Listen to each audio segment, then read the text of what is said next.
হাসান হোসেন চোখের পানি ছেড়ে দিয়ে ডেকে বলে, নানাজি আপনার মেয়ে আমাদেরকে খাবার দেয় না কেন? গতকাল সারাদিন বলেছে রাত্রিবেলা খাবার দিবে, রাতে খাবার দেয় নাই। আমাদেরকে বলেছে তোমরা ঘুমিয়ে যাও, আমি রান্না করি সকালে দিব। ঘুমায় গেলাম, সকালবেলায় খাবার চাইলাম, আপনার মেয়ে ফাতেমা তখন আমাদেরকে খাবার দেয় না। দাদা, আমরা ছোট্ট দুইটা মানুষ ক্ষুধার জ্বালায় বেহুশ হয়ে যাই, আর সহ্য করতে পারি না, আপনার মেয়ে খাবার দেয় না। দুপুর হয়ে গেল, দুইজনে কান্নাকাটি করি, আপনার মেয়ে এখন পর্যন্ত আমাদেরকে খাবার দেয় নাই।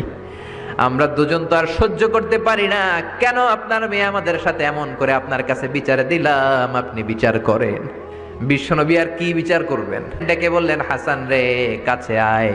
বিশ্বনবী শাম দেশের জুব্বা পড়তেন, শাম দেশের জুব্বাটা উপরের দিকে উঠালেন, হাসান রে দেখালেন, এই তো দেখ তোর নানার পেটের মধ্যে 3টা পাথর বাঁধা। একদিন না খেয়ে থাকার কারণে তোদের পেটে এত জ্বালা, এত কষ্ট।